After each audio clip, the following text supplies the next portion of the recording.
Father, we thank you so much for everyone here tonight. Holy Spirit, we say you are welcome in this place. And Lord, as we gather as your people, Lord, in the word, there's a great quote, it seemed good to them in the Holy Spirit. Father, I pray the things that are talked about tonight, things that are decided, things that are discussed, Lord, there'll be that sense of it seemed good to us and the Holy Spirit. Spirit, I pray that you would guide us in everything, that you would show us the will of the Father.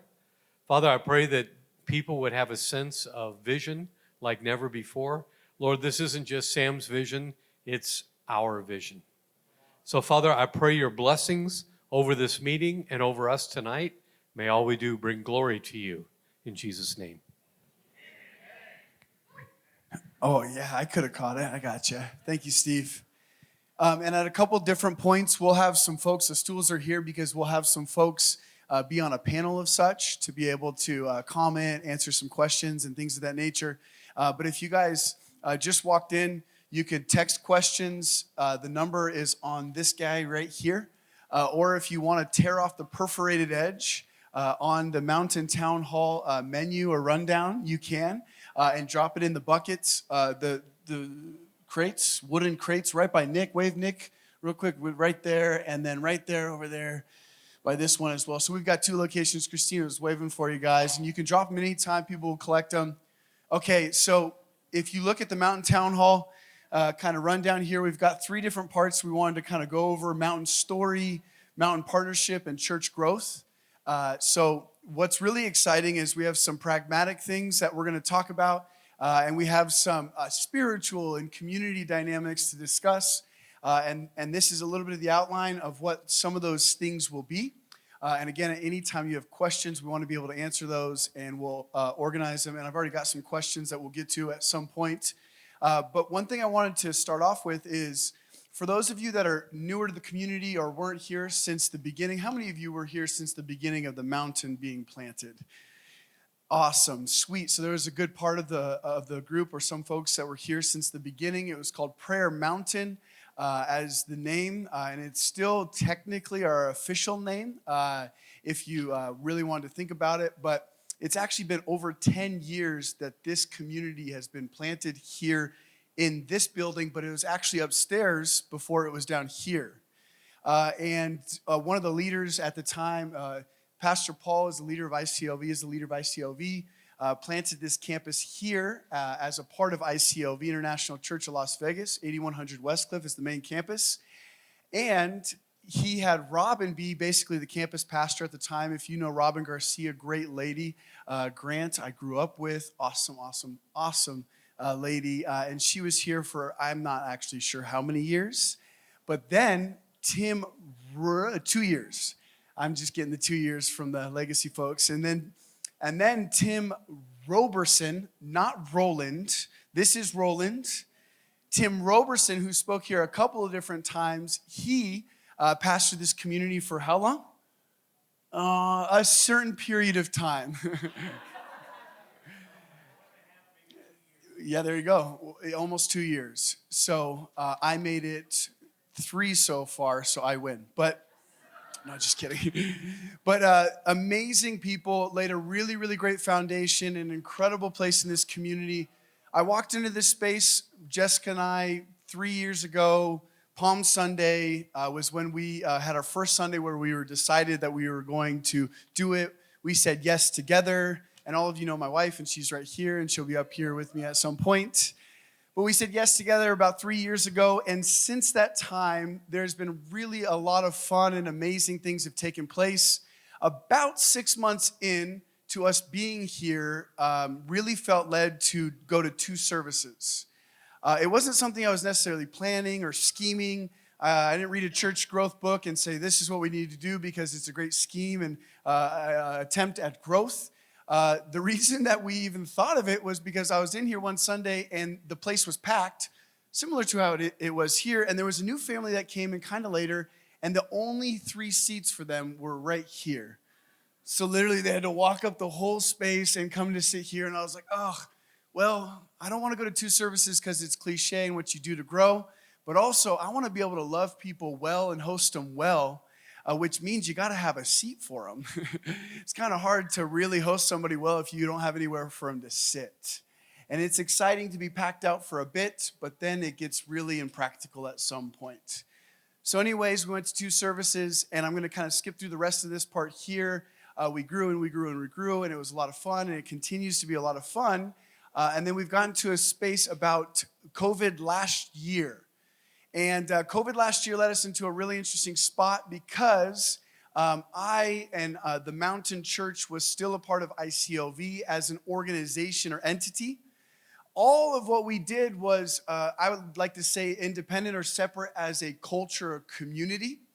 So our leadership, our programs, our print, our finances, everything was independent or capable on its own, which was really great and was really fun. And then in October of last year, really end of September, we had this moment and this epiphany to launch out as our own separate entity or organization. Separate 501c3. And so if you have any questions about any of this, you can text it in or you can write it in, of course. It's pretty basic, and since that point, we've been our own separate entity, and we've been in this space and location. So we went from being a church that was a campus of ICOV in a space that ICOV owned the full corporate building of, and then us leasing or renting out from ICOV as a part of our own organization, the space. Gets a little bit complicated, but once we launched, we then became people that were legitimately leasing out this space from another church entity. And then ICOV decided to sell the building. And so that initiated a few things, which was that when they decided to sell the building, the one and only prospective buyer was a buyer that wanted everything, all of it, and nobody in here to lease at all in any way, shape, or form. And definitely not downstairs. So as you can imagine, that created a little bit of a problem for us. And we managed to get a lease until January of 2020. What year is this? Yeah, that's right. Yeah, so January 1 of 2022 would be our last, or it would be the last day. It would be the day that we got our 30-day notice. So then we'd be out for sure by January 30th. So that created a little bit of a gotta find a new home spot, and that kind of leads us up to the part of where we're at here in this dynamic, and this story led us throughout the history of this thing to the spot where, well, we just had a really simple problem and hopefully great solution, which was we needed to find a new church home. Okay. So that's the story. Did I miss anything? Jim, did I miss anything? Orlando, did I miss anything? Okay, I think I got it. So I wanted to call Nick and Tim to the, well, actually, no, we should probably wait till the next part. Do you want to wait till the next part? No, why don't you guys come up? I'm kind of lonely up here. I want some friends. We've got really nice stools for you guys. And my coffee. This seat's taken. So if you have any questions, please text them in. Donovan will be organizing them, and he's got them shared to a Google Doc with me. So live, I will be getting questions coming into my phone. And so that's great. And some of the questions that are coming in are about the new location. And I'll kind of like just spill the beans on the new location. So we are joining an ownership group. So we'll be able to be part owners of the building next door.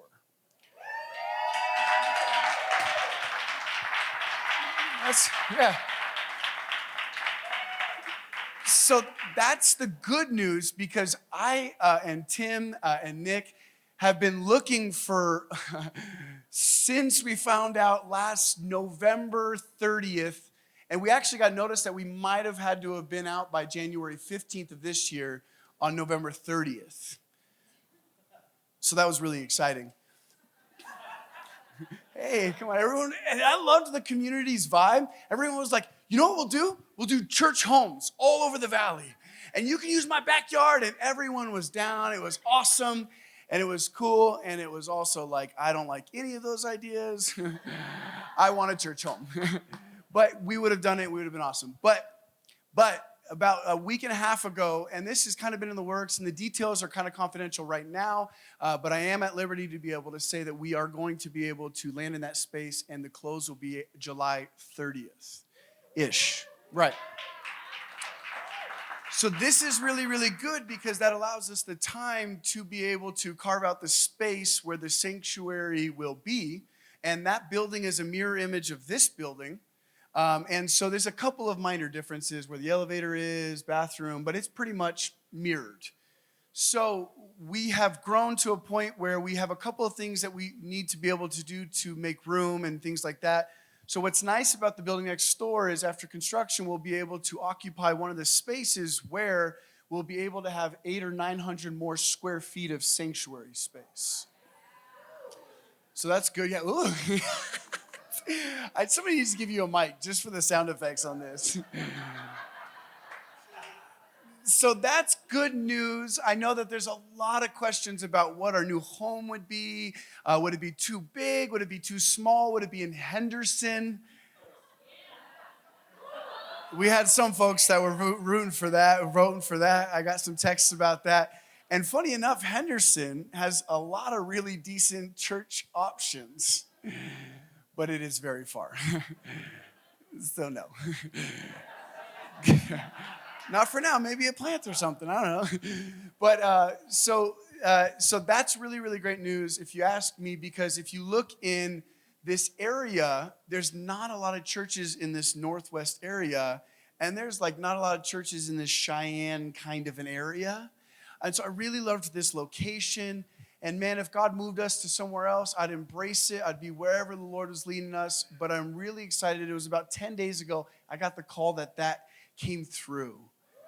And that was like, we planned this town hall like months ago. And so it just felt like so much of God doing a cool thing and providing and taking care of us. And I trusted him the whole time. I was never, ever, ever afraid. I never stayed up anxious. I never woke up anxious. I was always smooth and cool Luke. Luke cool? Cool Luke? Yeah, cool as a cucumber. That works too. Anyways, I was pretty happy about that. And I think that was actually one of the questions, which will we be relocating the mountain church? So I answered that question. Again, if you have any more questions, please text them in. The question I am seeing here is, can we set up the stage in the new building to surround the congregation somehow so the worship team isn't at the front, but then the speaker can be at the front? Whoa.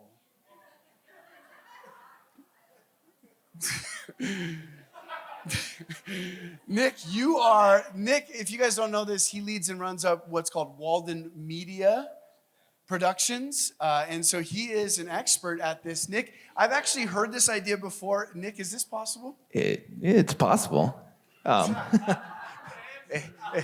Anything's possible. It would be, hey, Donovan, can you turn me down?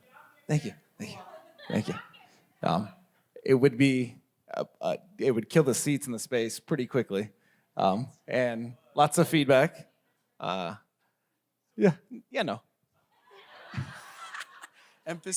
Perhaps an emphasis on no. Honestly, at this point, we don't know what the arrangement's going to be of the building. About 10 days ago, we found out. So we're still setting up the arrangement. We have an idea of how it'll land. I've been told that wider is better than longer. Do you guys like that? Raise your hands if you like wider. Raise your hands if you're wrong and you like longer. I'm just kidding. Okay, so that's good. Something I want to say about this, and if you have any more questions, we got a couple here in the doc, but feel free to text them in. But so this got us into the question of, okay, well, launched in October, so we're a relatively new entity, which means that our finances are relatively new, which means that this is why we approached it as joining an ownership group. Because if you know about kind of businesses attempting to get financing, you need 2 years of financial history. We had about 8 months, and we are a blessed community, so we're in a good spot. But nonetheless, it would have been very difficult, challenging, or near impossible to land financing to purchase a building. And the reason we wanted to be able to own, at least even in part, was because if you know the math or the finances on owning versus renting or leasing, man, oh man, is it better to own. So it's similar to owning your own home or residential ownership, but I believe for leasing, it's even more beneficial to be able to own rather than lease or rent, where every single lease you find will be a 5-year contract. 3 if you're lucky, but then the rate's usually going to be higher, and every single one of the per square footage rates are built to profit on whoever is the tenant, which would be us. So the precarious situation of that would have been that we would have identified or needed to identify a space that would have been good for 5 years. And maybe you're better, smarter, or wiser than me, but that is a very challenging anticipation. Will we grow? Will we grow initially and then or will we just continue to grow and explode? What do we plan for 5 years? 5 years is a long time. So I'd like to think everybody in this room will be here in 5 years because I love you so much. But the reality is, due to moving and or Air Force families that just tear your heart out because they're so amazing, and then they get called somewhere else. It's military families. It's like meeting someone where you're like, I love you, but should I get close? You know what I mean? Jessica and I, we started dating before I went to college. And she had this notion at one point, like, should we get close? You're going to go to college in August. And should we be friends? That was a terrible idea. That was her idea, not mine. I love you. So it got us into this spot last October when we possibly had a 45-day notice to get out by January 15th. We're like, well, what do we do? This seems problematic and challenging. And also COVID was pretty much right there as well. So there was no mobile rent options. Churches weren't able to land at schools or theaters. Long story short, it was a very precarious situation.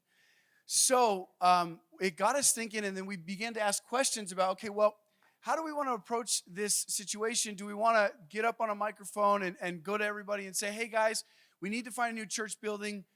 So would you like to give millions of dollars so we could do it? And I mean, this isn't an uncommon thing. It's not an unforeseen thing in communities. How many of you guys have ever given to a church building fundraiser?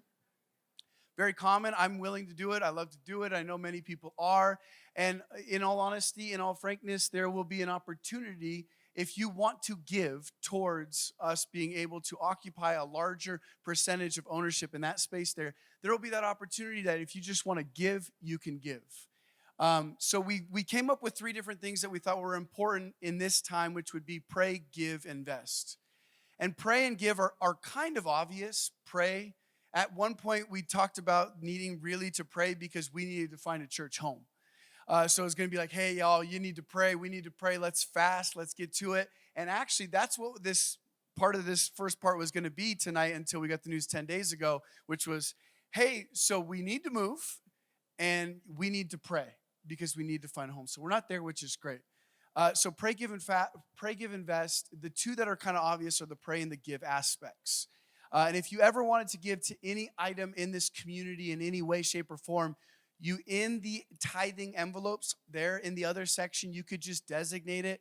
So there's even envelopes at the table or you could take one and write it down, mountain building or building donation. So if you want to do that at any point tonight or if you want to do that any weeks to come, you can.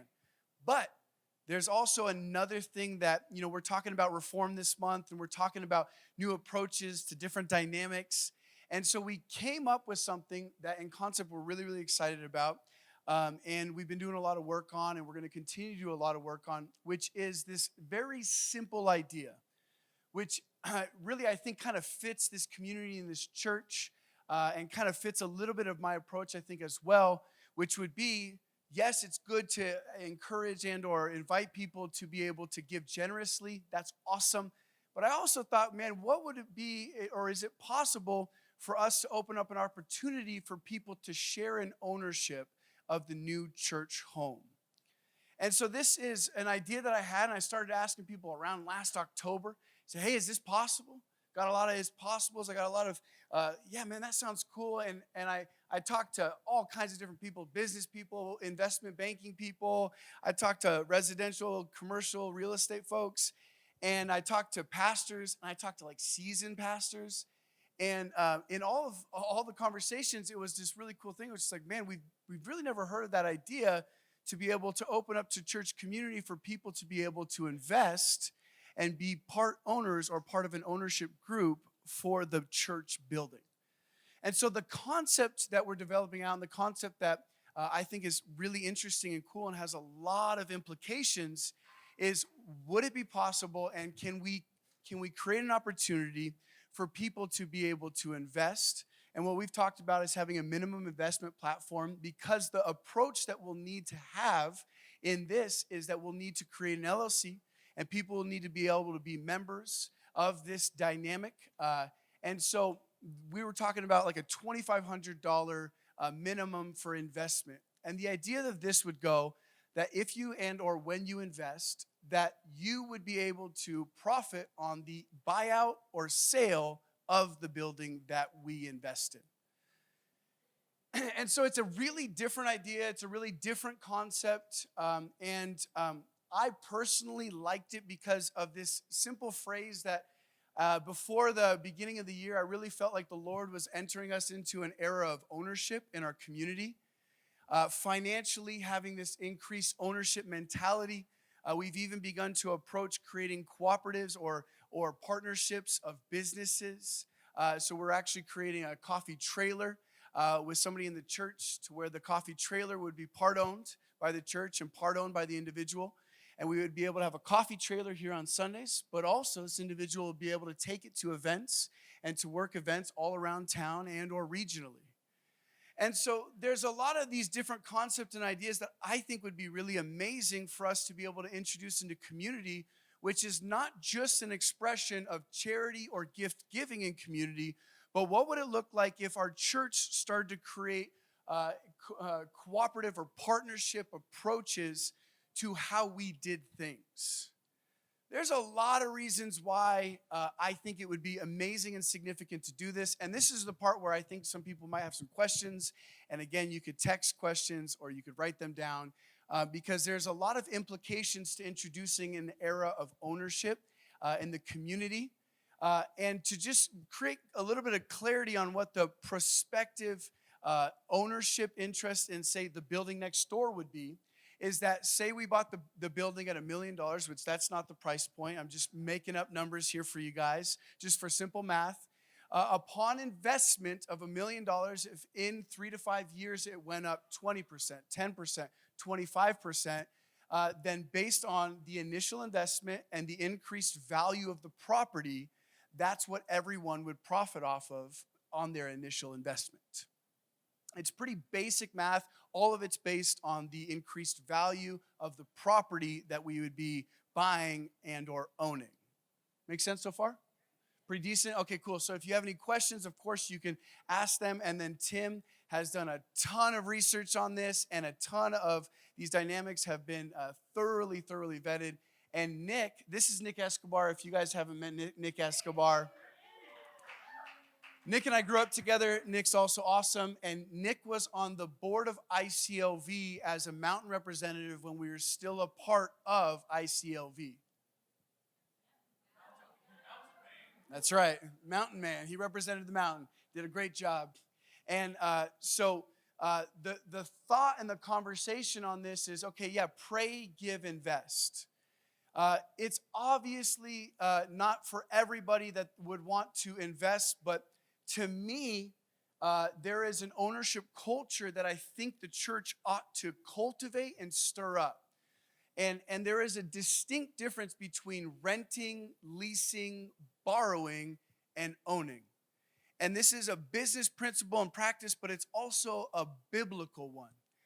If you really study out ownership culture, and we'll be able to talk about this in the weeks and seasons to come, when you really study it out, owning is such a vital part of the biblical framework for how we ought to steward our finances. And I mean, I've owned 2 different homes, and in each of those spaces, ownership of the home was very profitable and was very valuable to me with the alternative of leasing or renting.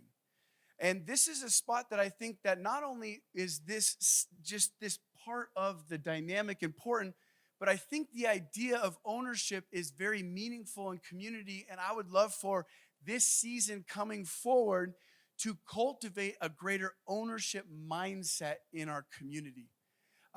This is something that can take part of growth, and you can do and or identify different little things to do in ownership.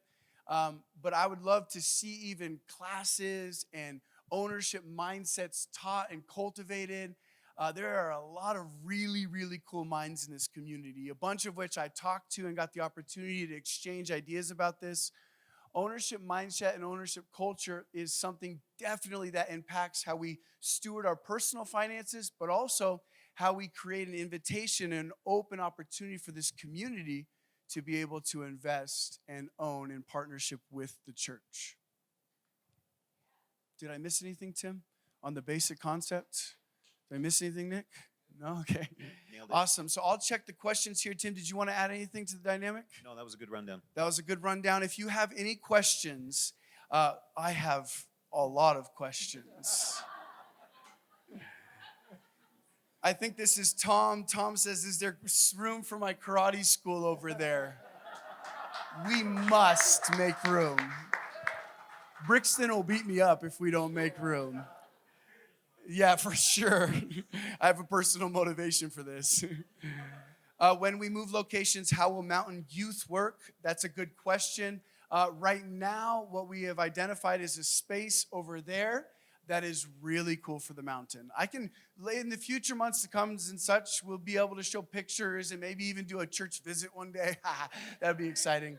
A field trip. Everybody stand up. Do a rope so no one gets lost. It's really hard to find, guys.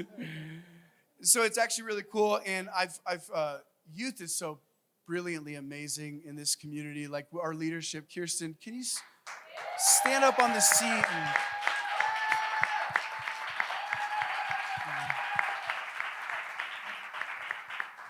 I have a special place in my heart for youth ministry. I was in it for 8 years. And Kirsten does such a phenomenal job cultivating and championing young people. It's really, really cool to see. So we also have a part of tonight where we'll be talking about church growth and some of the items in that. So I'm going to kind of look through these items here. If you have any questions, you can text them. Good question. I notice a lot of churches grow indefinitely and lose some of the intimacy that comes from a smaller church. Is there a max capacity you would want to avoid hitting before branching into another location? That's a great question. Can I save that? Did you write that? No, I didn't. It's really, really good. But this has been a really significant part of my heart. There's a third branch of this thing. If you look at it, church growth, that we're going to address this. Can I save this question for then?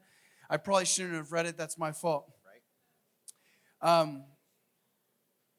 Does ICOV or the Mountain Church still have the land that the church was going to be built on? Good question. If you don't know, straight over here, there was about 11 acres that ICOV owns on the foot of this hill mountain thing over here. And then there was 5 acres that were like leased from the city of sorts across the street. So the question is, do we own that? We do not own that. ICOV owns that. If there's any other questions about it, as far as if there are plans on a cooperative or some kind of partnership, there isn't right now. And I don't believe or think that ICOV has any current plans to do anything yet on that location. But it's a great question. I'm not sure. It's not something that I can technically answer.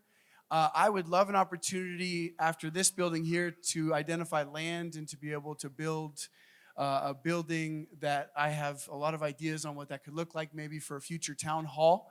But I'm really excited about our more immediate future and being able to get into a home that we secure and is awesome. Sweet. Will the kids' rooms be in the same places in the new building? The kids' rooms will not be in the same location. The goal is actually to have them downstairs. So I could actually tell you where the sanctuary will be. So this right here, through this wall here, the wellness center, actually called Beyond Therapy now, it's this exact square footage plus a lobby's worth more of space. So that's where our sanctuary will be, and that's why we could have 900 more square feet, is because we will be taking that suite in that building. Make sense? So there's a couple prospective areas, and I'm actually really interested to know what you might think. I've heard some differing opinions. I like the idea of having the children downstairs. I've heard some like the idea of having the children upstairs. It feels secure. I thought maybe the traffic, mobility of strollers and or just getting kids in the elevator. My kids love the elevator, so I don't know what to say or think about that. But there are a couple different options, one of which is being downstairs and the other which is being upstairs with our kids as well. Youth will be upstairs as well as a couple of rooms, one for heart freedom. Yay! And for a couple other things, I'm told we need a filing cabinet, some printers. Shredder.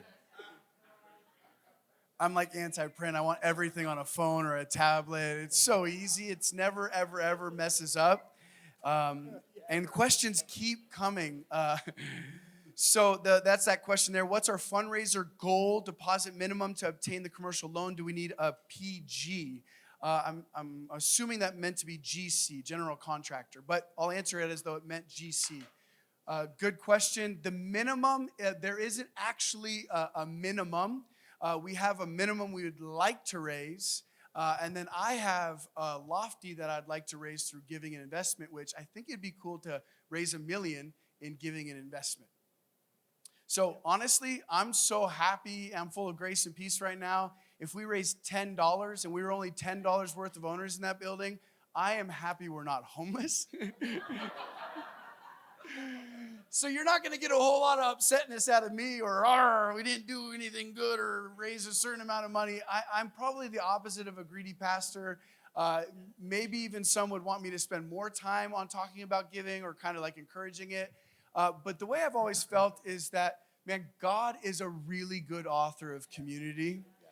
And I did the math on what the kind of dynamic would be of ownership there.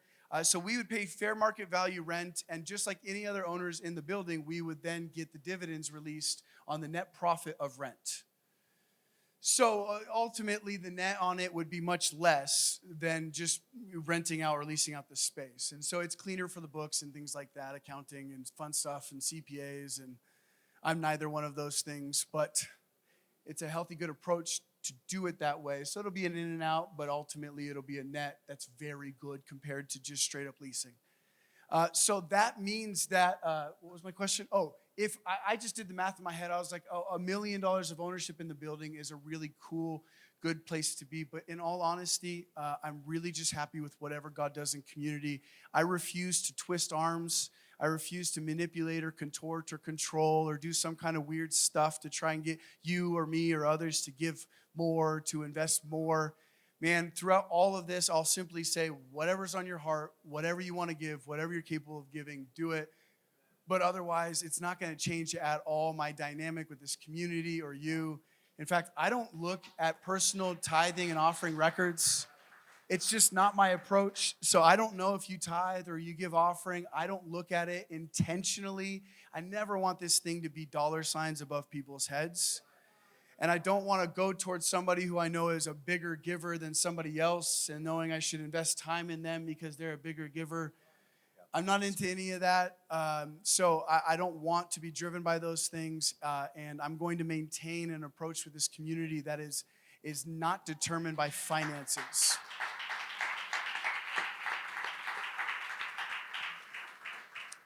Is there anything you want to say about anything I'm saying so far? Our big goal is to raise $1 million total, which would give us, a percentage.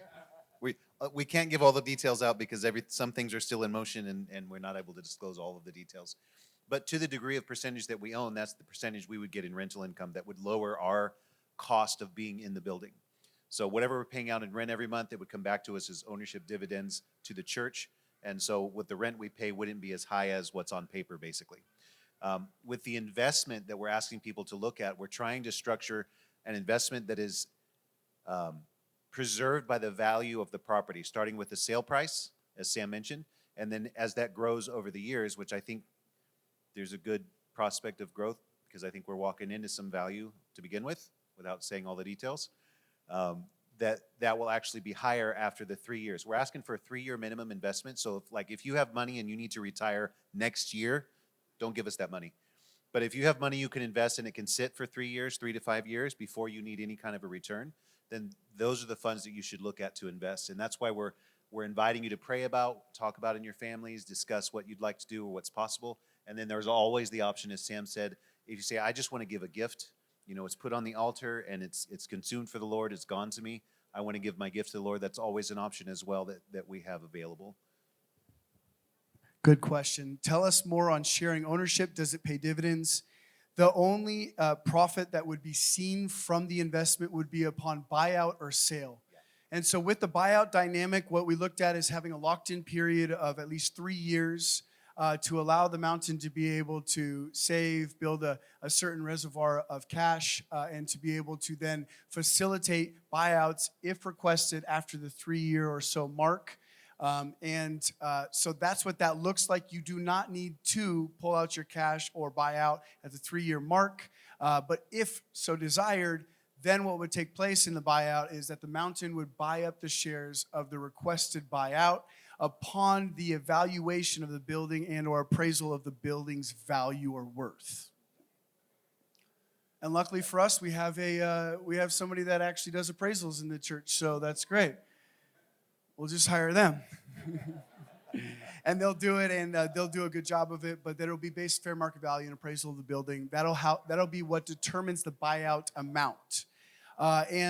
So we do an annual one, and then basically the simplicity of it is that if you wanted to buy out, say 6 months after the annual one, but you don't like the appraisal because it's 6 months old, then we could always with you order another one. So it's pretty simple at this point. Is all of the buyout and or obviously if we sold the building, then it's pretty obvious at that point based on the sale price of the building compared to the initial purchase price of the building, whatever that percentage increase is, that's what the percentage of investment or return on investment would be.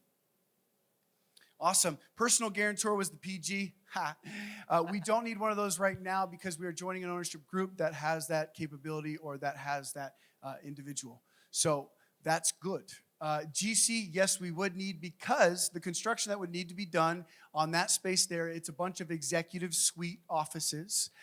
We would need to do a decent amount of demolition and a few other things in the building, but really everything else in the building is a very minor. The bulk of the construction or demolition would be in the sanctuary space to clear out 3,800 square feet of that space for the sanctuary. So that would require GC because you need a special use permit and also permits. Ultimately, you need a special use permit to be able to have a church in an office building. This is all really fun stuff, guys. Super fun. But you need to have permits. You got to have a GC to do all these things. We have a decent amount of construction folks in this place. So if any of you want to help, that's awesome. And or if you want to contribute ideas and not help, that's also cool too. If you just want to tell me I'm doing it wrong, Nick is the one to talk to. No, but I mean, honestly, it's a really fun thing to do. To me, it's like we get to design and create a new space. Oh, that's actually a lot of fun. So we will have that and identify that best approach on that. That'll be something that we're doing. Basically, we've already started the preparation. But basically, we won't be able to actually do any work for the most part unless we figure out a way. But for the most part, until we actually close and own. Sweet. So the longest part of that is actually working with the city. I don't know if you know this, but city government is super fast. Yeah. So, and what's that? In what manner is the city fast? No. No manner. But we love them. We love them. We can't mention there's a couple building details that were asked here, and we can't mention those things. Those details will be a little bit further on. Somebody asked what the total square footage of the space is. The total square footage next door, and here is 33,000 and change square feet. The rentable space, or the leasable space, is I think 28 or 29,000. Yes. You want to touch base on the occupancy? You want me to touch base on the occupancy? Yeah, we're not sure what the occupancy will be yet, but to get occupancy, we need to do a special use permit, and there may be some adjustments, like we might need to add a stall and a bathroom for, I think, the women. It's usually the women's bathroom that needs to add an extra stall. I don't know why. There's a line anyways. What's the big deal with an extra little bit more? So, yeah. No lines here? There you go. It did have to be done here. I do recall that. So we'll probably have to do it there, but we'll kind of look into that spot there. And we're not sure exactly how many seats will be in the sanctuary yet. That'll be a part of planning. And also, the goal is to have at least 3 pillars. No, I don't know about. I'm just kidding. I don't know how many pillars there'll need to be. There's a bit of details in construction. Yeah, okay, so if we could have pillars that were evenly spaced so the OCD people aren't going, that's not even. Or not at all. The question here was 1 million the max we could raise? No. If you wanted to blow our socks off and help us raise $2 million, great. Listen, Awesome. we have, that building went into escrow last week, and we have an investor who has opened the door of opportunity for us to step in to their deal, and whatever amount that we can raise prospectively, I'm sure there's a cutoff at some point, but he hasn't given us a limit yet. If we bring that amount to the table, we're that amount of ownership. So we couldn't make this thing happen. This is like such a provision of the Lord, and through the grace of the people that we're working with that extended the invitation. Like, you couldn't go out and find this deal if you worked at it. This is something God has just kind of dropped in our laps, and so the amount that we can raise increases our ability to take ownership. And then what happens is, if we can live and grow in that building for however long the Lord has for us, and save and buy and build where God is going to move us for our next move, we still have ownership of that building if we choose not to sell, and that will fund ministry for years and years and years to come. So the vision on this is really, really compelling. If you can catch what, the bigger picture is and what the potential is for future growth, there's a lot of exciting stuff coming down the road. Yes. There's a lot of really good questions in here. Okay. So on the topic of growth, are we able to have additional kids classes to break up the age ranges that we'll have right now, bigger class areas? Yes and yes. With the Which brings us to our signups for kids ministry. Yeah, absolutely. What if that was our whole town hall? We gathered all of you just to try and get more kids volunteers. Our vision tonight is more kids volunteers. Is the staff submitting all the questions? There's a lot of questions. In the window of investment, that is a good question. So July 30th is closed, and yes, there would be a window for investment. The giving window can go a little bit further and a little bit longer because the cost of construction and things like that, the giving can contribute to those aspects. Now, the giving window for investment would be tonight, for example, if you are interested or you want to invest and you have a decisiveness on that, Tim will be out at the table, and it's called MTN Partnerships. Tim will be out at the table, and guys, again, there is not a pressure on this thing. There isn't like, hey, we're going to be watching the table. If you don't stop by, you're not a good person. We love you, honestly. We're super excited about what God's got for this community and future, and whether you want to give, invest, or you just want to pray and partner in community, it's all gravy. It's all good. We're super excited about all of it, and God will provide and do great things in this community. So at the table, you can find out more information. Also at the table, you can write your information down so that as we go forward, we can work with you and we can communicate, connect. And also, this is investment language and communication. So we are really happy to go to coffee, talk it through in great detail, because we may not speak to all of the details in a sufficiency for someone wanting to know more, and that's okay. We are happy to talk more. We are happy to discuss more. What we wanted to do was set the framework for a concept that, in frankness, I really believe is actually something that could change even how we plant churches. So a couple ideas connected to this is as I've prayed about what this church growth dynamic would look like, do we just keep building a larger container every time we push on the limit of our container? Or do we begin to adopt early on ideas that would be important for us to talk about early? And so one thing that I've prayed a lot about is church plants. As I've prayed, I saw 3 locations in the west of the United States that I thought the Lord was really speaking on my heart. This isn't a thus saith the Lord moment or anything like that.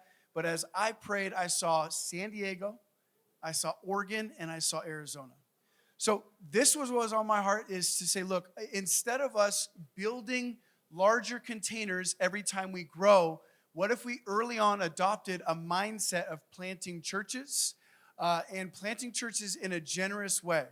So the generous way of planting churches would be if we created a different partnership approach to where we said, hey guys, we've identified this, that, and the other in San Diego, and we would like to buy a strip mall and lease out half of it to whatever other businesses so that we could plant a church with 0 property overhead expense. And in addition to that, what I thought would be really amazing is to create a path of ownership for that church plant. So I think this is really cool because if you know how churches plant, it is a grind. Jason Douglas, Jason, where are you at, buddy? Are you in this? He's outside. He's getting coffee. Jason, what's up, buddy? Busted. Jason's dad actually planted ICLV 35 years ago? 40? 33 years ago. Wow. That's good, man. That was really good. 33 years ago, Robert Douglas, awesome man, planted ICLV, and then my dad took over, I don't know, however many years in, and he started it, though, in a home. I think Lance, Aguirre, and Monica were a part of it. Josh, what's up, buddy? His in-laws were a part of the home church plan of ICLV. That's awesome. So anyways, if you know the grind of it, I actually talked to Robert Douglas when we were potentially going to have to be out in 30, 45 days. And he's like, oh, yeah, that's really, really cool. We were leasing out or renting. So they went from a home. They grew and they grew and they grew. And so then they leased out on a Sunday night or rented out from a Lutheran church. And then they grew and they grew and they grew. And they hit like, I think 150 or something like that. And they got a 30 days notice they had to be out. 30 days notice. Super exciting. So he kind of flexed on me because he's like, yeah, in 30 days, we identified a spot to lease. And then he told me what the amount was, and I was like, whoa, that's actually really expensive even now. And it was on Sahara and Valley View. And he's like, not only did we identify a space, but we did a Noah's Ark, 40 days, 40 nights of construction and work in the space to get it ready. I was like, dude, I got faith for that too, Robert. Oh, man, what a man of God. It was awesome. It was such a flex, and I was so happy about it. But it was done in such a humble way. If you ever talk to him, he's just like a man of God and super humble and amazing. But all this to say, I don't really remember why I was saying that. What was the question? Church plant. I'm on it. I promise I'm on it.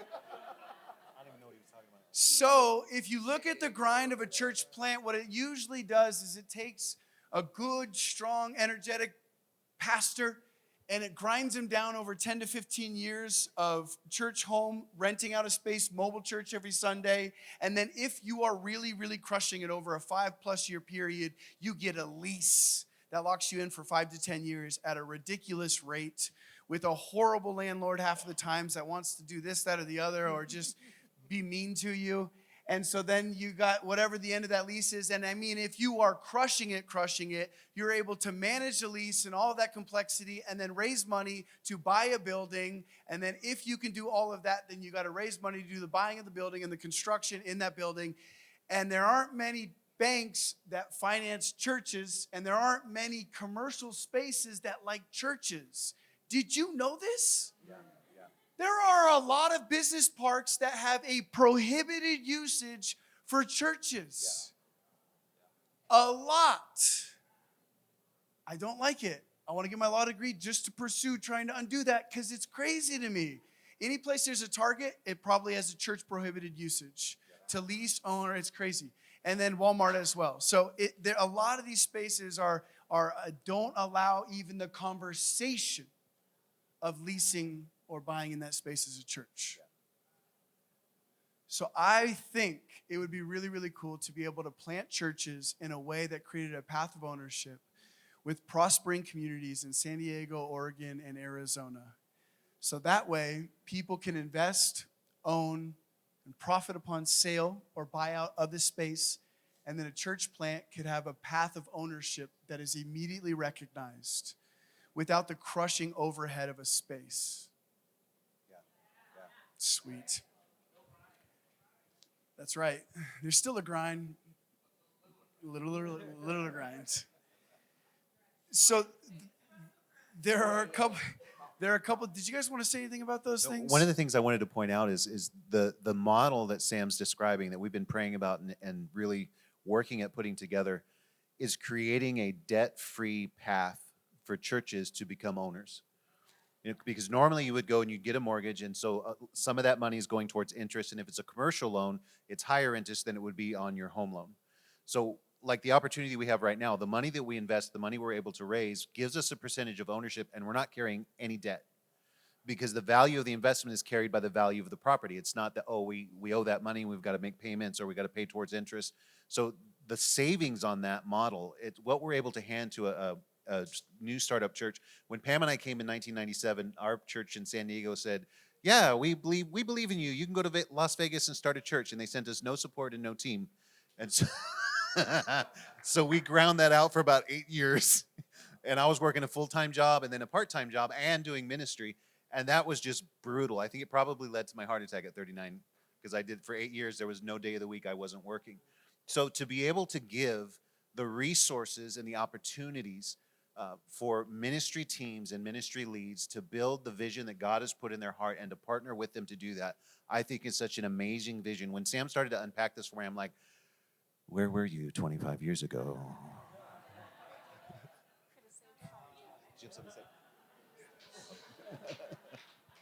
So yeah, this is an amazing framework that we're trying to put together. So in all honesty, we started our entity in October, end of September, October. So in an entity form, we were a church plant, new church. But in a community form, we were not a church plant. We were a healthy church with awesome leaders, awesome community, awesome people, and we were if we were a church plant, we were the largest church plant ever. Just largest, right? And so we weren't a church plant in that way. So we had this really interesting problem, but we also had this really interesting luxury that church plants don't usually have. So the problem with this really interesting luxury, let me tap into and have, honestly, empathy and compassion for every church planter ever. I was like, that's such a horrible path. And it's awful, and it seems to be the only one to go about. So I was like, well, that's most people's problems that they face. Let's pray to God and ask for what could we do to change that problem. We've been talking about church reform, and we've been talking about reform. And one of the things I think we need to reform is how we plant churches. Yep. We just have to reform it. We have to change it, and we have to approach it differently and better. And so that's a reform that I think would be really amazing. And then also the reform of how we own or seek to own. Overhead is one of the most crushing dynamics financially for a church. If you haven't been on the back end of the church finances, if you get too much overhead and just build a larger container each time, then all of a sudden you'll find yourself at a place that if growth doesn't continue on the trajectory you've seen, you could find yourself in an overhead nightmare with thousands and thousands of dollars that cannot be covered unless you find a way to get the people in the building to give more or more people to come in to give. And I have really felt like it's very important for the mountain not to get in a financial overhead puzzle and bondage that would change the way we approached people. Yes, yes. Okay, cool. So I want to kind of shift gears a little bit. If you have any more questions on that, send them in. We will definitely be answering all the questions over the long haul here. But I also wanted to talk about how we're going to approach church growth, which will also answer the question that was asked earlier that I prematurely read. And so I wanted to invite a couple more other people up for this part. Jabron, I know I got Jabron on there, and Steve, if you want to wheel on up, buddy. And then my wife, too, Jessica. Do we have enough seats? Nick, you can stay up here if you want, or you can join your wife if you want.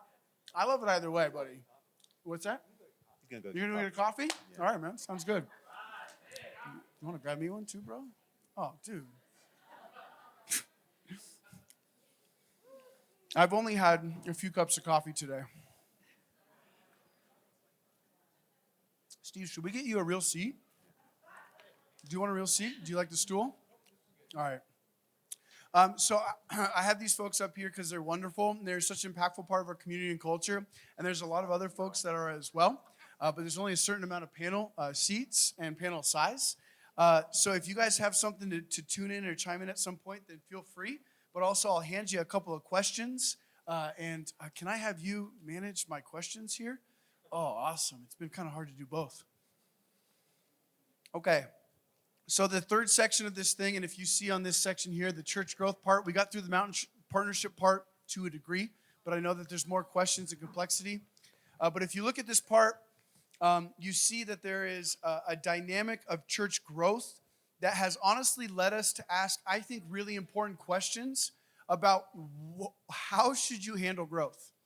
And you've probably heard me talk a lot about, shifting and removing the idol of the modern church pastor as being the center focal point of the church, and it being the image that drives the growth of the church, and et cetera, et cetera.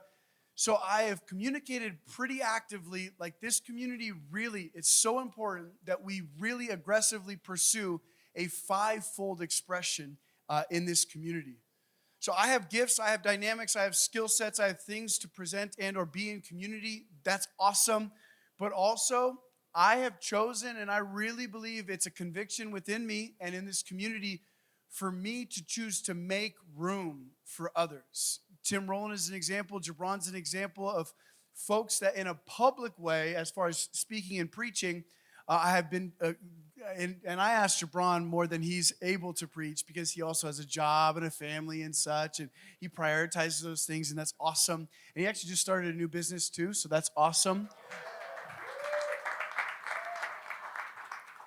And he shifted into that ownership culture stuff, which I love. That's really, really cool. So you've seen me be intentional to make room.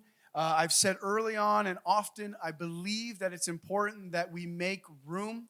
Other voices, I sit and I learned today. I sat and I learned and I was like, wow, that's awesome. Tim said Jesus is perfect theology. I didn't have my iPad or my phone, so I had Pam text me.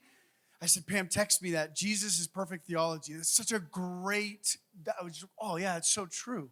I love that so much. And so each one of these folks have had a significant contribution in this community that I believe is really important, and their voices will be heard for sure. So as you see this Mountain Church family develop, I believe it's important that this ownership culture goes beyond just finances and goes to a place of us recognizing ownership in this community for our part. Every single one of us, and we've probably heard this line before, but it's like you've got gifts and they're meant to be felt and experienced in this community. They're definitely meant to be felt and experienced in this community. Ephesians 4 says it really, really clearly, how he set this thing up in offices, the fivefold. But also, even if you don't fill one of the offices, you have gifts, and the Bible goes beyond just the fivefold in terms of expressing gifts. There's even gifts of hospitality, gifts of faith, gifts of healing. These are meant to be experienced and seen in community. And our conviction as a church culture and community is that as we grow, we don't just repeat and rinse, repeat, rinse, recycle, and repeat. Wash, rinse, and repeat. We don't just wash, rinse, and repeat. Is that the line? Can we get I got a question. Is that the line? Lather, rinse, repeat. Absolutely. So we don't just lather, rinse, repeat. What we want to approach this thing as is, okay, how do we cultivate greater ownership for each individual in this community for the parts that we want to see unfold? Roz has done such a fantastic example and job of spearheading an aspect of Love My City, which is awesome. She does a weekly feeding and a weekly partnership with an awesome work in this community. If you want to be a part of it, Roz would love for you to be a part of it. And also, we would love for you to be a part of it. And it's a slightly different approach. What we said and what we identified was Roz had a passion in this city. And what we did is instead of making it a church ministry exclusively that she was going to back and serve in, what we did was we backed her. So for me, this is much more the ownership culture expression is what is it that you want to see created in a love for this city? And how can you, I would love to then go, okay, how do we back you? How do we facilitate that? What is the work you want to see in this city? Do you want to start homes for at-risk youth? Do you want to adopt or foster? Like, what do you want to see the work done? Those are things I would love to see in this city. Man, we've had some amazing foster families come through this church and be a part of this church. I love it. I love it. I love it. I would love to see every kid adopted in this city. That'd be amazing. So the question is what work would you want to see created in this city? What is your part to play and how can we back you and supply the energy, resource, and strength of the mountain to that cause? And that's just speaking to Love My City, but there's a lot of aspects in Love My Church, which I have as the umbrella of all of like the serving volunteer aspects in this community, which would be like sound, which would be like our online services, kids, youth. I mean, there's so many different amazing things. Welcome and culture, which is championing this hospitality and this receiving of people in a way that's authentic and loving. How many of you guys felt like when you came into the mountain, you felt love? Like for real, like I did. I do all the time. And this is a value for us. It's something that we feel is really important, but there's so many parts to play, and we don't want to be this dominating, centralized figure which creates this rigid structure that says we need volunteers for it. What we want to do is we want to cooperate and co-author with people on what God has put in their lives as a gift and as a vision. Does that make sense? Is there anything you guys want to say about any of these aspects? You have tons of questions coming in. Okay, stop talking.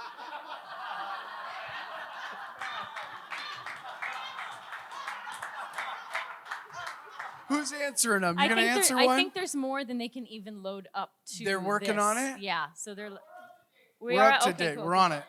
We're on there it. was an interesting one here. Is investing limited to mountain folks, or can anyone who wants to invest Anyone.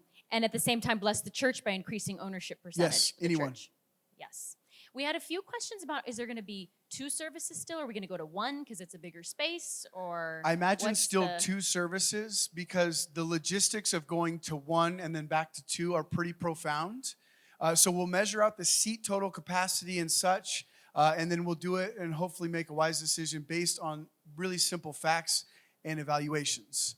But it's really hard to go from 1 to 2, back to 1 to 2, and 1 to 2. So if we could stay at 2, then 2's good. But if 1 is good, then we'll go 1. We have a lot of people curious. I just kept hearing. 2 is nice because some people like to wake up early, 9 o'clock, and some people like to wake up late. Ashley Estes. We have several people who are curious about what percentage the mountain will hold ownership of. Okay, so What there's a percentage couple of of it, yeah, financial which details that we can't can't quite- reveal until Yes. it's closed. And then you talked about the time frame to invest, correct? Oh, I didn't say it exactly. The 30th it closes. But so if you really want to invest, express interest and connect with us so we can work with you on the time frame of it, because we're looking at a probably July 15th time where we will need to know exactly what we're able to buy into the ownership on that date. So the 15th is probably our drop dead date. People are also interested in the building being a place for other things like school leasing it, also like human performances, sports, arts, enrichments for youth potential, like are offered at the location. Yeah, ultimately, the vision for the mountain, even when we buy land and build, is that it wouldn't be just a church sanctuary with church facilities and amenities, but I've kind of coined this phrase in talking about it. I'd love to see it become a full lifestyle expression. So gym and coffee and or drink and food and restaurants. We've got a couple chefs in this place and or former chefs. Jason Futterer being chief of them. And then some people have said they want a climbing gym in it. I don't know who those people are. It wasn't me.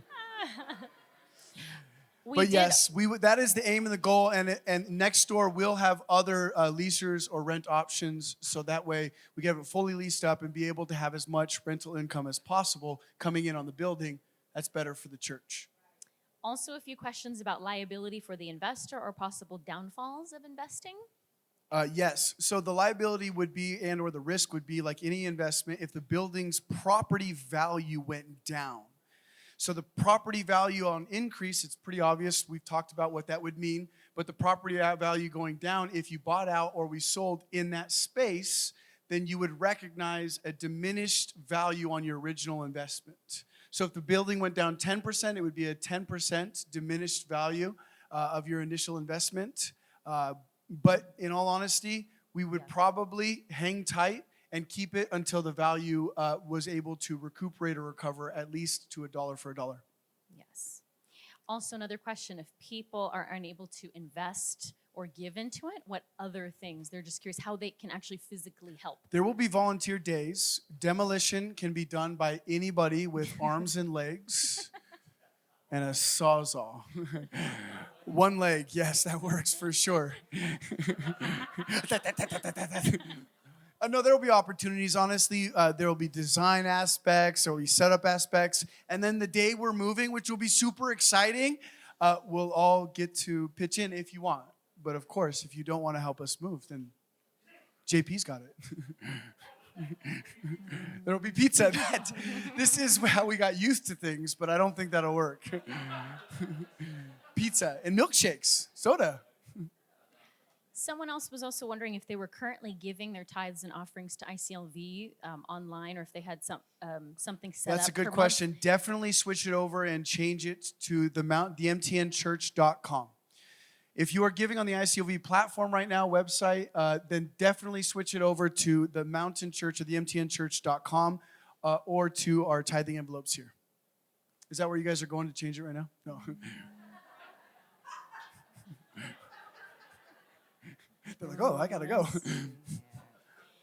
People were also curious who else is leasing out the building or what there will be surrounding us. Yep. So there are currently some leases already in place with contracts, a couple of which are a dentist, short-term rental office lease, things. Yeah, there's things.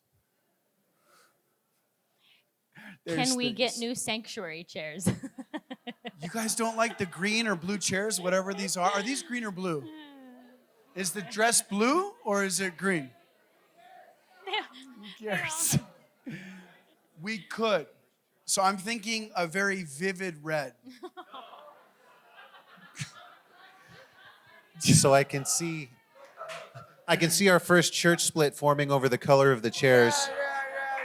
I just want to say warning.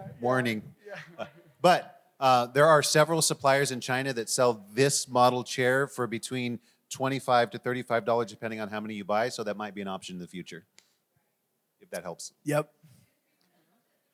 Yeah. Yeah, absolutely. Another good one here. Since we will be having an ownership role in the building, will we be able to have more midweek events for kids or youth, men's or women's Bible study groups, etc.? Yes, it's really easy to manage nighttime midweek events. That's very easy to manage. We really like our home infrastructure and our home approach. So that'll probably continue to be our flagship for discipleship. But we wouldn't necessarily be against adding like a youth night at some point. Kirsten, I know we've talked about that, just having an awesome midweek, nighttime kind of extravaganza of excitement and happiness and joyful, gleeful gathering of young people. Was all the equipment and office supplies, or were all the equipment and office supplies purchased by ICLV, gifted over, or must it be replaced? Yeah, so about a month and a half ago, we got the transfer of goods of our church equipment from ICLV. So Yeah. that's good. Mhm, So we got the yes. rug.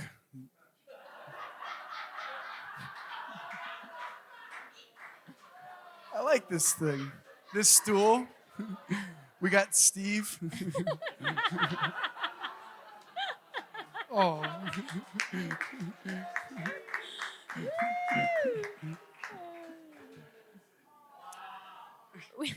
Will the Mountaineer use virtual tools to expand reach? I don't know. I know some things. I don't know about that. Did you guys raise your hand if you Don't do it. online church? Do you like online church? Okay, cool. Do you like watching online? Or the ability to watch. If you're out of town or you What can't if you were in my yeah, living as room? an option. Interactive, not single watch. Live services. Okay. So currently right now our services are captured and the next week posted. It makes it for a little bit of an easier production approach. Live is a little bit more challenging. And also I didn't want to violate the approach of the atmosphere so to capture live. So I want to, if we go live on Sundays, not violate how we approach church on Sundays. Does that make sense? So I didn't want to have to do things where I said things to the thing and then, you guys were all here while I talked to the thing. You know what I mean? I just wasn't into it. Will you we want that, have Jabron? church-wide weekly Catan tournaments? Do you want to answer that? Jabron, like, you want to what answer that, is bro? that? You're just like, I don't know what that is. Settlers of Catan is a highly... You're going to answer it. I did not write that. Highly competitive. It's a mix between Risk and Monopoly. So it's crazy, but it is very fun. It is crazy. And it is swept through the mountain. Young adults and all sorts of people. So, yes. Keep sending in your questions. What I wanted to do is I still have more that are popping up. I know. Keep track of them because we're gonna definitely hit on this. But I wanted to introduce something I think is important, which is there's been conversations about as we've grown, are we going to do a third service? So there's a couple things I want to say about it. One, I wasn't super drawn to, and I actually didn't like the idea of doing a third morning service stacked. You'd have to really crunch in the schedule and the time of it, and then you're kind of shooing people out as you're then bringing people in, and then I couldn't talk as much, and that's a problem. And no, but the real problem on it is that it would kind of really constrain our ability to worship to the fullness that we wanted to. So we didn't really like it. I didn't really like it. If you like it and you want to share it with me, I would love to hear. Because in all honesty, the approach to a third service, I don't want to do just the same thing in a third service. I don't want to feel like a robot by the end of it, just saying the same things, Neither does Tim and Jabron, all right? No, yeah. So what we've begun to talk about, and I want to bring up tonight, is this idea of doing a service different, a church done differently. And for us, we began to explore and discover and understand these principles of the upper room being really amazing and attractive to us. You see in this upper room dynamic just a little bit of a different approach to church. Steve and I have talked a lot about there isn't really a biblical formula. The way we do church right now it's not do you want to tell them what yeah.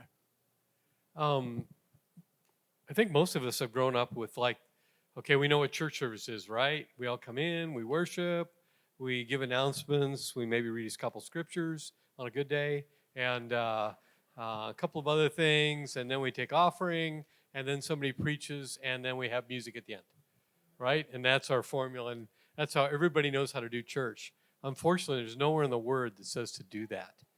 The first century church grew out of the synagogue tradition, and as long as they had 10 Jewish men, they could start a synagogue. And they sat around and they read the word, they worshiped, but there was no formula. And so when we see the early church start, they didn't have a formula either. In the fourth chapter of Acts, it says they devoted themselves to the apostles' teaching, to fellowship, to the breaking of bread, and to prayer, in that order. I mean, we always know in the Word that things are not in order randomly, but God puts them in there. And kind of what we've been desiring is more of a New Testament first century church. In other words, God, what did you have in mind when you established the church? And a lot of what we see, especially in Christianity in America, is kind of formulaic. It's been either because of tradition down through the Middle Ages and all that stuff, we kind of got to where we are. All right? But there's no thing in the Word that any of us know of that says this is how church has to be. So we kind of wanted the opportunity to break the mold and also give more opportunity to the Holy Spirit to move. Okay? And that's kind of, I think, where Sam's going with this, is we want to have more opportunity to have more of a Holy Spirit-led, not that we're not Holy Spirit-led, but we kind of do church like this because that's what everybody expects. But what if God's calling us to do something more? Okay, so that's kind of where we're headed with this. Yeah. So when we've seen, I think it's exciting. So when you talk about the different types of people that go to church and the different types of approach, you got this fivefold idea, and then you've got the teachers that are like, this is how church should definitely happen. And then you got the pastors that are like, no, this is how the church should definitely happen. And then the prophetic folks are like, there should be no plan. In the moment, someone stands up and says it, and that's what God designed, and let's do that. So but each fold has, it's an exaggeration for fun, but each fold kind of has this approach and this kind of thought on it. And so when we saw this aspect and ingredient, we were like, man, that would be really amazing for a church community and service to be able to be something larger than just this routine, open the doors, bring them in, music, fast song, and approach this differently. So the idea is that in this House of Acts summer expression, we see these ingredients of breaking bread, communion, prayer and worship, and the apostles' teaching really exercised in a home dynamic. And the hopes on this and the goal for this is that we launch a third service, and the idea is on a Saturday night that would be in this upper room approach. So it would look like breaking of bread. It would look like the communion dynamic. And if you really study out the communion dynamic, it's not just a wafer and a juice cup. It goes beyond that. It's communion with God and communion with one another. It's this relational partnership that goes beyond just a cup and a cracker exercise. So the idea is if we're going to do a third service, and when we do a third service, we're not just going to do it in the same way we do our other two services, but what we're going to do is we're going to approach it in an upper room dynamic, which would have those ingredients present. And I'm actually really excited about it. I'm actually excited to field concept, idea, input, because it's not concrete yet as far as what the format of the service will be or the approach of the service. And that's with an intentional purpose and reason, that when we approach this thing, when we approach growth, we approach it together. And when we approach creating something, we approach it with this unity and this partnership to say, what does God want to create in our community? And how could it allow and or express the fivefold in a greater way? You guys have any input on this? Yeah? Gibran, I had a question, and I thought about Gibran. I find that evangelism is a very hard aspect to incorporate into the church dynamic. And as I've been thinking about this third service and about just the increased folds of fivefold expression, I've been thinking about evangelism and what it would look like for it to grow in our community, in our services. What do you think that would look like? Gibran's got a really strong evangelist gift. I think it's doing a lot of like what Roz is doing now, and more of us taking ownership and stepping up to be a part of our community. And seeing what's out there, seeing what we can be involved in, see what opportunities we can do to love on people. That's one of our visions.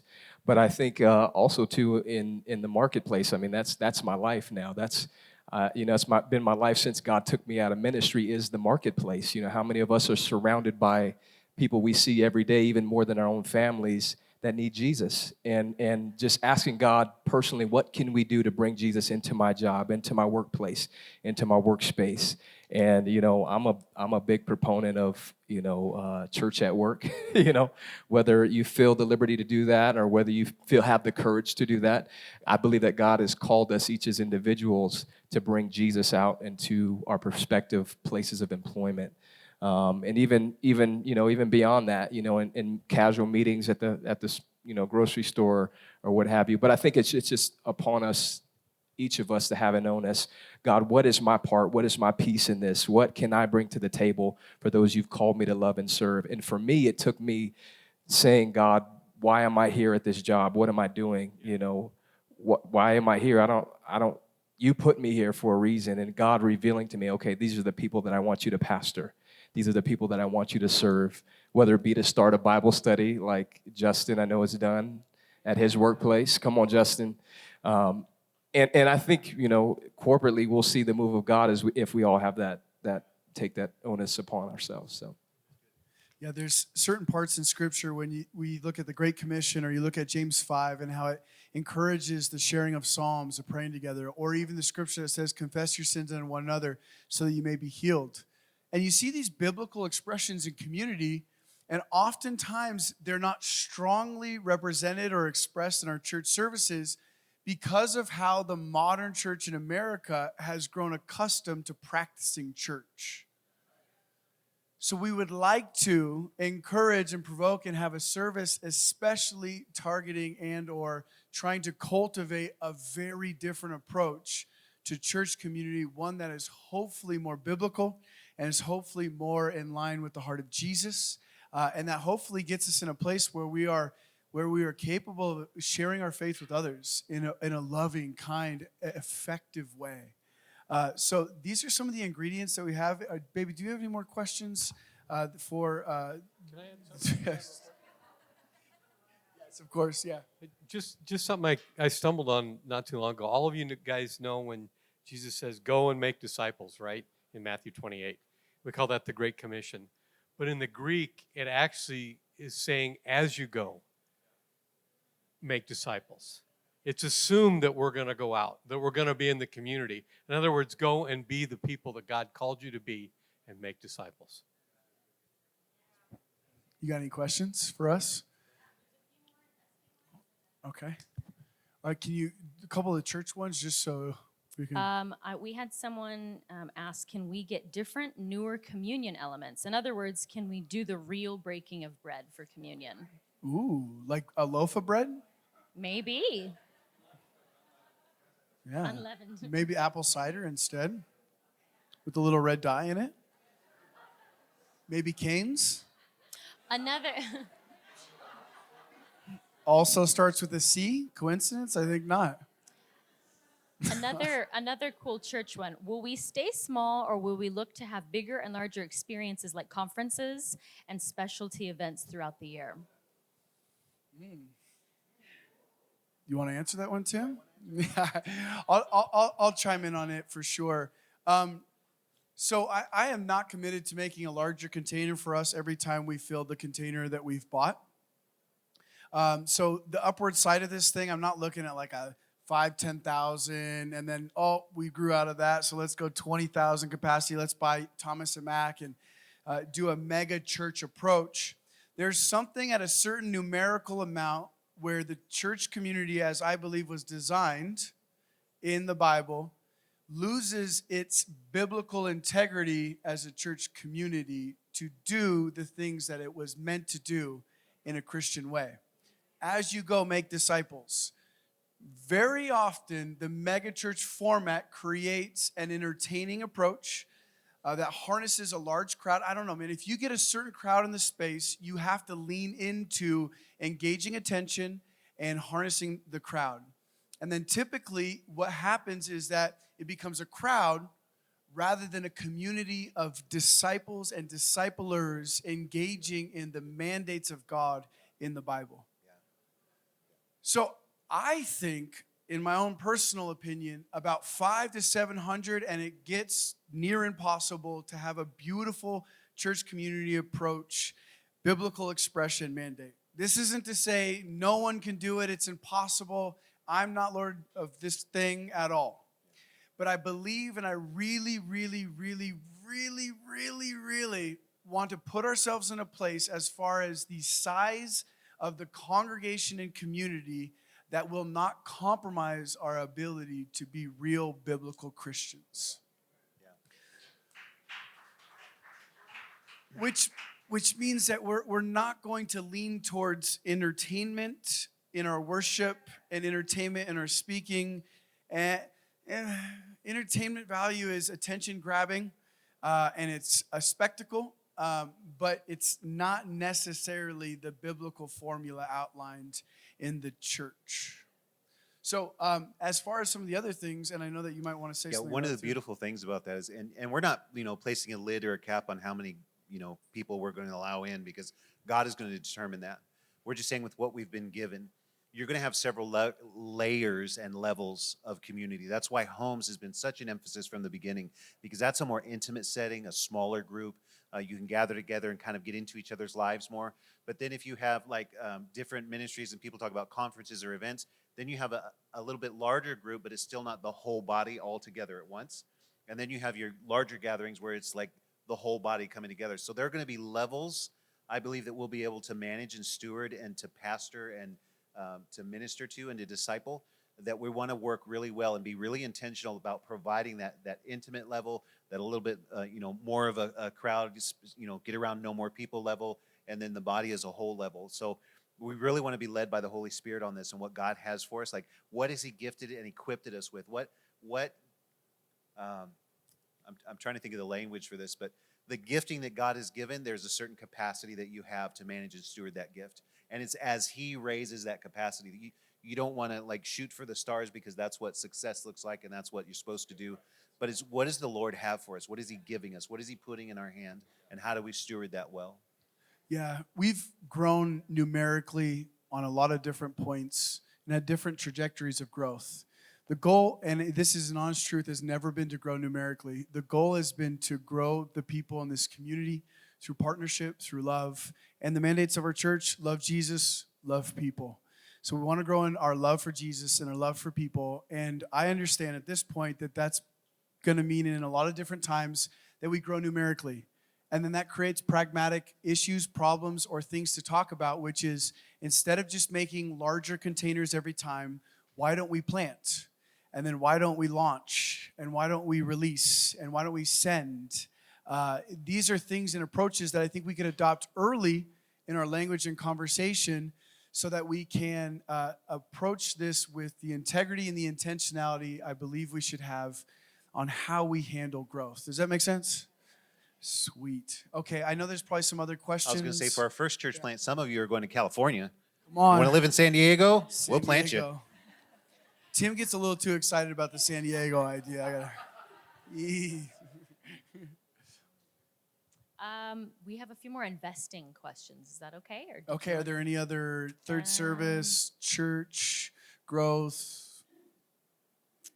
Let's see. We have another. What is the plan to create a discipleship program in the youth group to raise up the next generation of church leaders and volunteers? Kirsten. You want to come up here, Kirsten? We've talked a lot about it. There's really good stuff. Sorry. Yeah, you want? Go ahead. Thanks. No, it's okay. This is fine.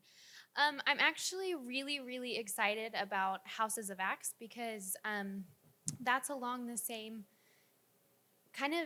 direction that I've been feeling like God's taking the youth. So there's been a lot of, we've been dealing with some serious identity questions, and God's been really working some things out just personally with each of the kids, and it's been really great. But as I've been praying the last few months, I feel like God is calling the youth into a new realm of His glory, and that we're getting ready to step into something that a lot of youth groups haven't had the chance to step into yet. So with Houses of Acts, I just feel like God is calling the youth into the same level of community that everybody else is in.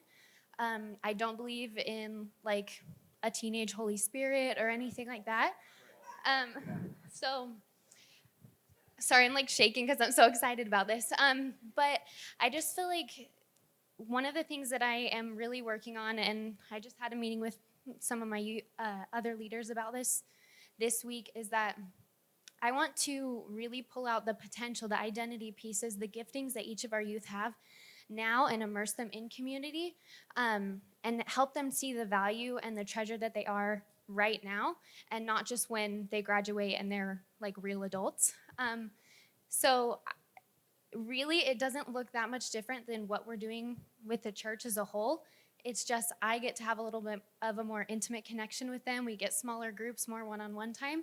So it looks pretty much the exact same as what we're doing in here. I'm going to be attending as many of the houses of Acts that I can, and I'm actually going to be inviting the youth to go with me and probably just, try to drag them along as much as I can, because I want them to see that, like, God is moving, God is ready to use them, He's equipping them, He's calling them out right now, and it's not a future thing for them, but it's like the moment that we're living in right now.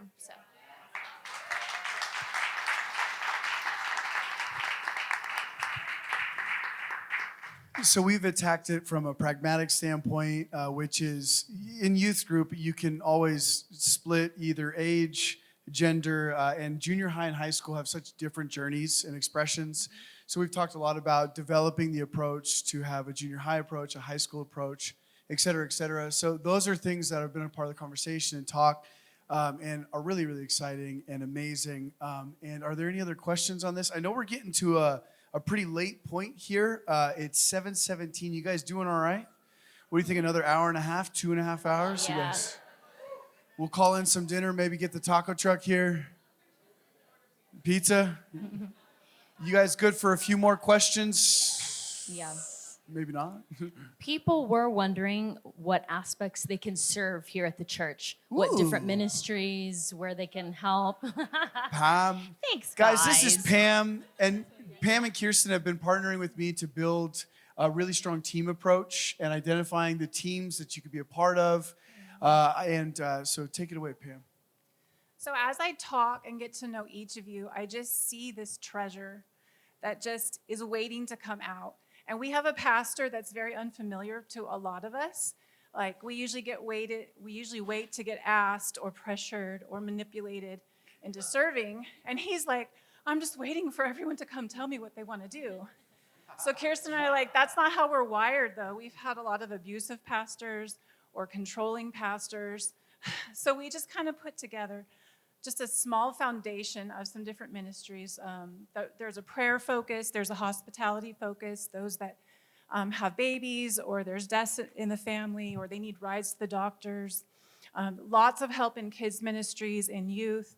Anything in kids ministry, you'll have a background check, so we really make sure that we have quality, safe people that you're dropping your children off to.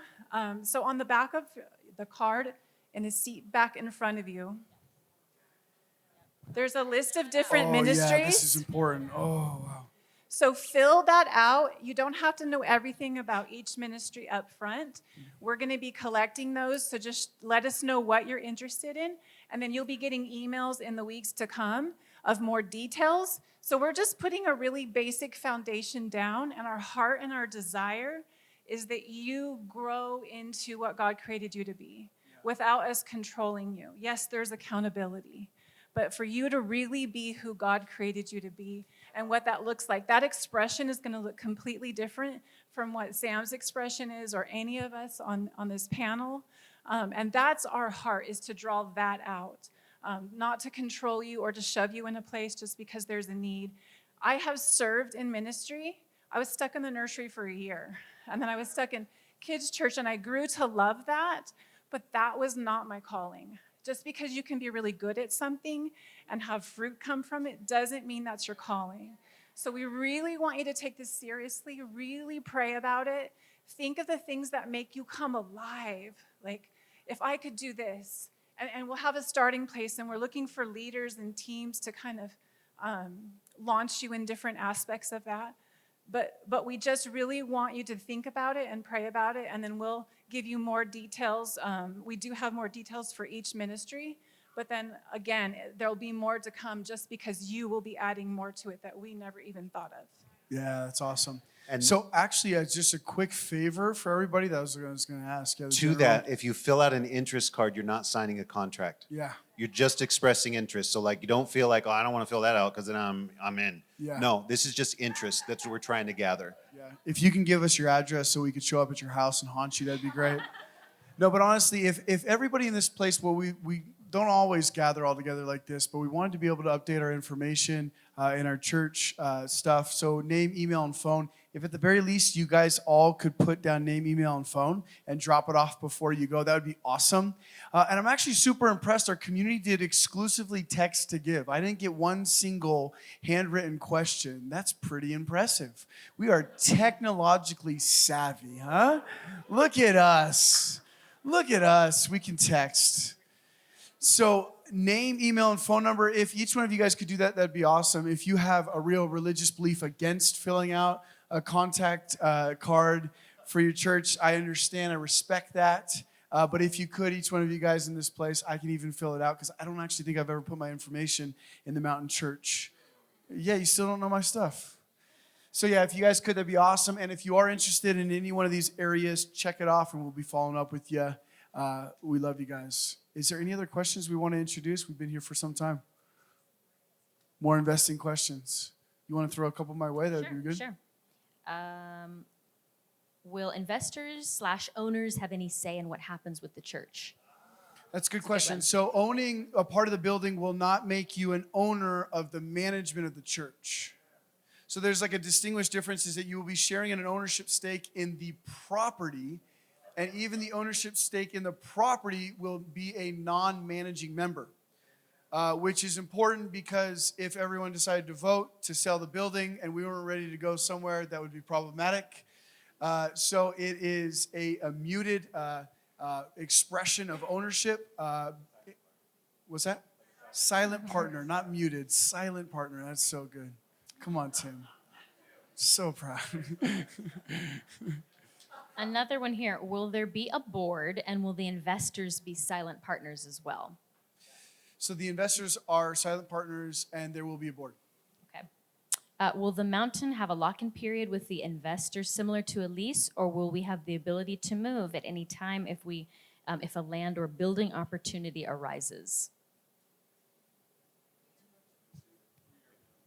So the investment minimum term, we're looking at 3 years to have your money invested. If you're talking about the term will be in the building, we'll be able to set up the lease with ownership because we'll be part ownership that are favorable to our needs. But if we're going to purchase land and build, you're looking at least a 2-year lead time for us to do that. So once we were to identify a place we were going to move to, and then we were going to purchase that, and then we're going to do plans, and we're going to pull the trigger on construction, you would need at least 2 years for that to happen.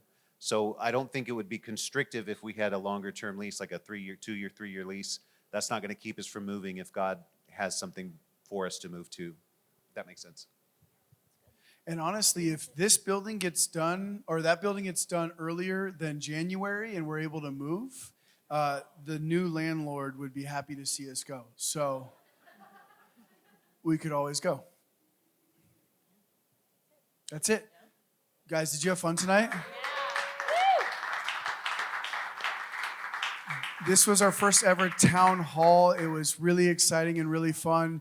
Don't forget the cards. And if you'd like any information on giving or investing in this, Tim will be at the table in the lobby. And if you just wanted to follow up later and connect, you could just put your info down and we'll sell it to spam email guys. And also, if you wanted to join a team or be a part of a team, you could talk to Pam, who will be at the table with Tim in the lobby. Does that work? Awesome, guys. I love you so much. Jesus, bless this community, bless this church family. I'm not going to make this prayer long, but you know all the things on my heart for this community. Fill us with love, grace, and wisdom for the journey ahead. We are so excited, and you are amazing, God. We love you. You could always give if you wanted to. Grab any tithing envelope. There's buckets at the table in the lobby. We love you guys. You're amazing.